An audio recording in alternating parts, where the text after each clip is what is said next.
Hello guys, आप लोगों का स्वागत है आपके अपने यूट्यूब चैनल टॉपरशिन पर। तो जैसा कि आप सभी लोगों को पता है कि डेली सुबह हम लोग जो है न्यूज़पेपर बेस सेशन लाते हैं। जितनी भी इंपॉर्टेंट अपडेट न्यूज़पेपर में निकल कर आती है या ऑफिशियल अपडेट जो भी आती है वो सारी अपडेट हम लोग देखते हैं। तो आप लोगों को स्क्रीन पर दिख रहा होगा कि कौन कौन सी अपडेट आज के न्यूज़पेपर में आई है। फिर वो चाहे दैनिक जागरण हो, अमर उजाला हो, हिंदुस्तान हो, टाइम्स ऑफ इंडिया हो, कोई भी न्यूज़पेपर हो जो हमारे भारत में चलता है बहुत जोरों से, जिसमें सारी अपडेट निकल कर आती हैं। तो चलिए एक एक करके हम लोग सारी अपडेट को देख लेते हैं। तो यूपी स्कॉलरशिप पर भी अपडेट है, प्राथमिक शिक्षक भर्ती को लेकर अपडेट है, एसएससी ने जो कैलेंडर जारी किया उस पर भी अपडेट है। तो चलिए स्टार्ट करते हैं आज की वीडियो को। चलिए, तो सबसे पहली जो अपडेट है वो है स्कॉलरशिप को लेकर के, और ये एक बड़ी अपडेट हम कह सकते हैं क्योंकि एससी एसटी छात्रवृत्ति में 60% की जो अंकों की बाध्यता थी उसको खत्म कर दिया गया है। पॉजिटिव खबर है, आप सभी लोग देख सकते हैं। वर्ष 2022 के विधानसभा चुनाव से पहले प्रदेश सरकार अधिक से अधिक छात्र छात्राओं को छात्रवृत्ति प्रदान करने की कोशिश में जुटी है। इसके लिए लगातार नियमों को लचीला भी बनाया जा रहा है। इसी के तहत अब सरकार ने अनुसूचित जाति अनुसूचित जनजाति की दशमोत्तर छात्रवृत्ति योजना में 60% अंकों की बाध्यता खत्म कर दी है। यह नियम निजी शिक्षण संस्थानों के ऐसे प्रोफेशनल पाठ्यक्रम जिनमें दाखिला इंटरमीडिएट की मेरिट लिस्ट से होता है उन पर लागू किया है। यानी अब इंटर में 60% से कम अंक पाने वाले छात्र छात्राएं भी छात्रवृत्ति का लाभ पा सकेंगे। इस योजना का लाभ करीब 1 लाख से अधिक छात्रों को मिलने की उम्मीद है। निदेशक समाज कल्याण राकेश कुमार ने सभी जिला समाज कल्याण अधिकारियों को सरकार के नए दिशा निर्देश शुक्रवार को भेज दिए हैं। उन्होंने कहा कि 60% से कम अंक वाले छात्र छात्राएं भी अब छात्रवृत्ति पा सकेंगे। ऑनलाइन आवेदन 10 जनवरी तक किए जा सकते हैं। जैसा कि आप सभी लोगों को पता है कि पहले जो है पिछले साल 60% की जो है बाध्यता रखी गई थी, लेकिन इस बार एससी और एसटी को जो है 60% की बाध्यता को खत्म कर दिया गया है। यानी कि इस बार चुनाव है तो सरकार जो है ज्यादा से ज्यादा छात्रों तक इस लाभ को पहुंचाना चाह रही है। आप सभी लोगों के बहुत सारे कमेंट हैं कि करेक्शन डेट का क्या है या करेक्शन हो क्यों नहीं रहा। तो मैं आप सभी को बता दूं, करेक्शन डेट जो थी सेकंड फेज की वो 14 से 19 दिसंबर थी। लेकिन आप सभी लोगों को एक बात पता होनी चाहिए कि 14 से 19 दिसंबर में आज जो है 18 तारीख हो गई है, लेकिन अभी को जो है करेक्शन पोर्टल जो है ओपन नहीं हुआ है। तो आज इसके बारे में आपको 12 बजे मैं सूचना दूंगा कि इस पर अपडेट क्या है, क्योंकि आज मैं जानकारियां इकट्ठा करूंगा। हालांकि मैं 2-3 दिन से जानकारी इकट्ठा कर रहा हूं कि इसमें क्या चीजें जो हैं हो रही हैं, क्यों नहीं पोर्टल ओपन हो रहा है, स्टेटस क्यों नहीं शो हो रहा है, इन सभी चीजों पर बात करें। लेकिन उसके लिए जो है बहुत सारी जो है अलग अलग जो है यहां पर बातें निकल कर आई है। कोई कुछ बता रहा है, कोई कुछ बता रहा है। तो इसको लेकर के आज जो है इसके लिए और भी जो पुख्ता जानकारी वो इकट्ठा की जाएगी और 12 बजे के बाद जो वीडियो आएगी उसमें आपको उसके लिए पूरी जानकारी दे दी जाएगी। तो चैनल को जरूर सब्सक्राइब करें ताकि आपको सारी अपडेट मिल सके, और हाँ, बेल आइकन को जरूर दबाना ताकि नोटिफिकेशन भी प्राप्त हो सके। तो चलिए बढ़ते हैं अगली अपडेट पर। चलिए, तो वीडियो स्टार्ट करने से पहले मैं आपको बता दूं कि चक्षु पब्लिकेशन जो है सुपर टेट 2022 के लिए अपनी जो है बेस्ट स्टडी गाइड बुक जो है वो लेकर आई है, जिसमें आपको 5000 से ज्यादा बहुविकल्पीय प्रश्न, साथ ही साथ में आपको समसामयिकी 4 महीने की और भी बहुत सारी चीजें इसमें आपको मिल जाएंगी जो कि सिलेबस के अकॉर्डिंग है। अगर आप यहां पर देखिए तो किस अध्याय से कितने क्वेश्चन आए हैं, हर ईयर में कितने कितने क्वेश्चन आए हैं, बेहतरीन ढंग से इसको डिजाइन किया गया है। साथ ही साथ इसमें जो है लैंग्वेज भी बहुत अच्छी तरीके से लिखी गई है। 4 महीने की करंट अफेयर, यानी ये कंप्लीट स्टडी गाइड है जो आपको ऑनलाइन भी मिल जाएगी, जिसके लिए मैंने डिस्क्रिप्शन बॉक्स में लिंक डाल दिया, आप वहां से भी ले सकते हो। मार्केट में भी आपको जो भी दुकान है जहां पे बुक स्टोर शॉप है, आप वहीं वहां पर भी जाकर आप इसको ले सकते हो। तो बेहतरीन ढंग से इसमें डिजाइन किया गया, चाहे वो रीजनिंग हो या कोई भी और सब्जेक्ट हो, आप यहां पर बेहतरीन ढंग से आप देख सकते हो। प्रैक्टिस पेपर भी आपको इसमें मिल जाते हैं, तो आप लोग इसको देखकर ये पता लगा सकते हो किस हिसाब से पेपर जो है एग्जाम में आता है। तो लिंक डिस्क्रिप्शन बॉक्स में जाकर आप ले लीजिए। और इस साथ साथ मैं आपको बता दूं इनकी जो है एक प्रैक्टिस सेट भी आती है, तो अगर आप चाहो तो प्रैक्टिस सेट को भी आप परचेज कर सकते हो। अगली अपडेट जो है प्राथमिक शिक्षक भर्ती को लेकर के, रजत सिंह जो कि डीएलएड प्रदेश अध्यक्ष हैं डीएलएड संघ के, इन्होंने कल जो है ट्विटर पर जो है अपना एक ट्वीट किया। इन्होंने लिखा कि प्रदेश उपाध्यक्ष राम जी और अन्य साथी द्वारा भाजपा कार्यालय सपा प्रसपा आज प्रदेश कार्यालय में पुनः नई प्राथमिक शिक्षक भर्ती के लिए ज्ञापन सौंपा गया है। भाजपा पदाधिकारीगण से वार्ता में स्पष्ट और साफ कहा गया कि भर्ती का विज्ञापन नहीं जारी हुआ तो उसका खामियाजा 2022 चुनाव में जरूर दिखेगा। मैं आपको बता दूं कि जो अनवरत धरना है 12वां दिन आज जो है स्टार्ट हो चुका है।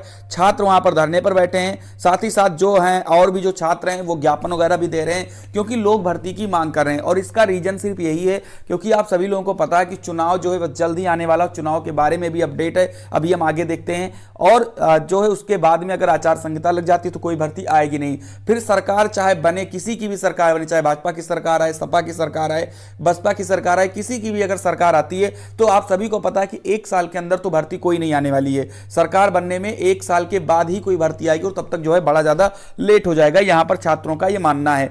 चलिए वहीं पर हम बात करते हैं एसएससी के बारे में। तो एसएससी 2022 में 9 भर्तियां परीक्षा कराएगा एसएससी। हमने इसके लिए कल शाम को जब ऑफिशियल नोटिस आई थी तो इस पर वीडियो हमने बना दिया था और सारी चीजें मैंने देख ली। आप यहां पर देख सकते हो कौन कौन सी भर्ती कब होने वाली है। अगर आप चाहो तो इसका स्क्रीनशॉट ले लीजिए, हालांकि थोड़ा सा धुंधला दिख रहा है, आप लोग इसका स्क्रीनशॉट ले लीजिए तो आपको पता लग जाएगा। सीजीएल 23 दिसंबर को फॉर्म आएगा, वहीं सीएचएसएल जो है 1 फरवरी को फॉर्म आएगा, मल्टीटास्किंग का 22 मार्च को आएगा, सिलेक्शन पोस्ट एग्जाम का 10 मई। तो यहां पर सारी चीजें लिखी हैं, कब फॉर्म आएगा, कब अंतिम तिथि है और कब परीक्षा कराई जाएगी। सबसे लास्ट में एसएससी जीडी के बारे में दिया गया है और बताया गया कि एसएससी जीडी का जो फॉर्म है वो 2023 22 फरवरी को आएगा। ठीक है, तो इसी को लेकर के कल ऑफिशियल जो है लेटर जारी हुआ था, जिसको लेकर हमने जो है इस पर अपडेट बना दी थी। आज जो है कई सारे न्यूज़पेपर में है, ये हिंदुस्तान न्यूज़पेपर है, ये अमर उजाला न्यूज़पेपर है, तो सब चीजें यहां पर आप देख सकते हो। वहीं पर हम बात करते हैं विधानसभा चुनाव, जो अब जाहिर सी बात है अब इसके लिए घोषणाएं शुरू हो जाएंगी क्योंकि ज्यादा समय बचा नहीं है विधानसभा चुनाव में, 1 से 2 महीने 3 महीने का समय बचा है और लोग ये कह रहे हैं कि फरवरी में हो सकता है पहले चरण का चुनाव भी हो जाए, जैसा कि सुनने में आ रहा है। ठीक है, हालांकि अभी इस पर कोई ऑफिशियल अपडेट है नहीं। लिखा है विधानसभा चुनाव की घोषणा जनवरी के पहले हफ्ते में, नई सरकार मार्च के पहले सप्ताह तक। ये देखिए बिल्कुल सही चीज है जो हमने बताया है, बिल्कुल सही बताया है कि फरवरी में जो है चुनाव कराने की जो बातें हो रही वो सही है, क्योंकि जब फरवरी में चुनाव होगा तभी तो मार्च के पहले हफ्ते में जो है नई सरकार मिल पाएगी, क्योंकि पूरे 1 महीने जो है चुनाव भी चलेगा, क्योंकि बताया जा रहा है कि लगभग 7 चरणों में चुनाव जो है होने वाला है। तो आचार संहिता जो है कभी भी लागू की जा सकती है। 5 जनवरी के बाद कभी भी उत्तर प्रदेश के साथ पंजाब, उत्तराखंड, गोवा और मणिपुर के विधानसभा चुनाव की घोषणा हो सकती है। चुनाव आयोग ने 5 राज्यों में विधानसभा चुनाव की तैयारी को अंतिम रूप देना आरंभ कर दिया है। अगले हफ्ते से चुनाव आयोग का इन राज्यों में दौरा शुरू हो जाएगा। घोषणा से पहले आयोग सुरक्षा व्यवस्था सहित दूसरी जरूरी तैयारियों को समीक्षा करेगा। वर्ष 2017 में भी इन राज्यों के विधानसभा चुनाव की घोषणा 6 जनवरी को हुई थी। इस बार 11 या 12 जनवरी को घोषणा होने की अटकल है। मार्च अप्रैल में सीबीएसई सहित राज्यों के शिक्षा बोर्ड की 10वीं और 12वीं की प्रस्तावित परीक्षाओं को देखते हुए आयोग इन चुनावों को मार्च के पहले हफ्ता में ही संपन्न कराने की तैयारी में है। वर्ष 2017 के इन राज्यों में चुनाव 8 मार्च को खत्म हो गए थे, वहीं वोटों की गिनती 11 मार्च को हुई थी। फिलहाल जो संकेत मिल रहे हैं उसमें चुनाव की अवधि पिछले सालों की तुलना में छोटी रहेगी। 2017 में इन राज्यों में चुनाव आचार संहिता की अवधि कुल 64 दिन की थी। सूत्रों के मुताबिक सभी 5 चुनावों राज्यों की अंतिम वोटर लिस्ट का अंतिम प्रकाशन के निर्देश भी दे दिए गए हैं। इसके तहत 5 जनवरी तक सभी राज्यों में अंतिम वोटर लिस्ट प्रकाशित हो जाएंगे। आयोग पहले ही सभी 5 राज्यों को एक ही जगह पर लंबे समय से तैनात मैदानी अधिकारियों को 31 दिसंबर तक हटाने का निर्देश दे चुका है। तो ये चीज आप देख लीजिए भैया, फरवरी में आप लोगों की जो चुनाव है वो यहां पर बताए जा रहे हैं, क्योंकि फरवरी से जब चुनाव स्टार्ट होगा तभी जो है मार्च के पहले सप्ताह में जो है नई सरकार मिल सकती है।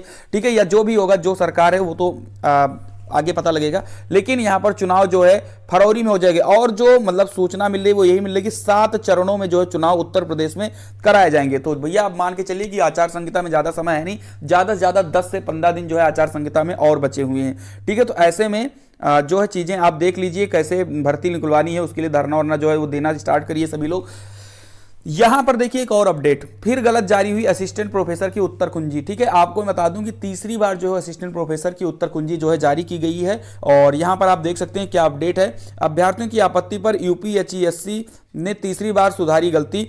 उत्तर प्रदेश उच्चतर शिक्षा सेवा आयोग की ओर से असिस्टेंट प्रोफेसर भर्ती परीक्षा की उत्तर कुंजी तीसरी बार गलत जारी की गई है। अभ्यर्थियों की आपत्ति के बाद आयोग ने इस बार 2 विषयों की संशोधित अनंतिम उत्तर कुंजी जारी की है। अभ्यर्थियों से 21 दिसंबर तक उत्तर कुंजी पर आपत्तियां आमंत्रित की गई हैं। प्रदेश के अशासकीय महाविद्यालयों में विज्ञापन संख्या 50 के तहत 47 विषयों में असिस्टेंट प्रोफेसर के 2002 पदों पर भर्ती के लिए लिखित परीक्षा हुई थी। आयोग ने 10 दिसंबर को सभी 47 विषयों की अनंतिम उत्तर कुंजी जारी करते हुए अभ्यर्थियों से 18 दिसंबर तक आपत्तियां आमंत्रित की थी। इनमें से 5 विषयों हिंदी, एशियन कल्चर, भूगर्भ विज्ञान, कीट विज्ञान और आनुवंशिकी एवं पादप प्रजनन विषयों की गलत उत्तर कुंजी जारी कर दी गई थी। अभ्यर्थियों की आपत्ति के बाद आयोग ने 14 दिसंबर को इन 5 विषयों की अनंतिम उत्तर, तो आपको मैं बता दूं कि जो है इस पर जो है तीसरी बार जो है उत्तर कुंजी जारी की गई है। एक उत्तर कुंजी पहले जारी की गई, उस पर आपत्ति हुई तो दूसरी जारी की गई, और दूसरी पर भी जो है गलत उत्तर कुंजी जारी होने पर आपत्ति हुई तो तीसरी जो है उत्तर कुंजी जारी कर दी गई है। यानी कि पता नहीं कितने लंबे की लापरवाही चल रही है और हर एक एग्जाम में यही सारी चीजें देखने को मिल रही हैं। सिर्फ ये लोग भर्तियों को लंबित करने के लिए ऐसी ऐसी चीजें करते हैं। ठीक है, यहां पर आप लोग देख सकते हो। वहीं पर लिखा है अगली अपडेट, प्राविधिक शिक्षा भर्ती परीक्षा के 2 केंद्रों का पता संशोधित। उत्तर प्रदेश लोक सेवा आयोग ने 22 दिसंबर को प्रस्तावित उत्तर प्रदेश प्राविधिक शिक्षा सेवा परीक्षा 2021 के 2 केंद्रों का पता संशोधित किया है। परीक्षा नियंत्रक अरविंद कुमार मिश्रा के अनुसार परीक्षा केंद्र नेहरू कन्या इंटर कॉलेज बिछिया रेलवे कॉलोनी कोड़ाघाट का पता संशोधित करते हुए नेहरू कन्या इंटर कॉलेज बिछिया रेलवे कॉलोनी और परीक्षा केंद्र नीना थापा इंटर कॉलेज का पता संशोधित करते हुए Neena Thapa inter college Gorakhpur cantt किया है। तो आप यहां पर देख सकते हो, यहां पर कि 2 पता जो संशोधित हुए हैं, इसको आप लोग देख लीजिए अगर आपका सेंटर वहां पर है तो। ठीक है, तो इतनी सारी अपडेट थी। अगर आपको अपडेट मॉर्निंग की पसंद आई है तो प्लीज वीडियो को लाइक कर दीजिए और थोड़ा शेयर कर दिया करिए अपने जो भी कॉलेज के ग्रुप हैं, ताकि सारे बच्चे जो है इस पर जुड़ सकें और ऑथेंटिक अपडेट पा सकें। ठीक है, तो मिलते हैं अगली वीडियो में किसी खास अपडेट के साथ। तब तक के लिए खुश रहिए, मस्त रहिए। जय हिंद, जय भारत।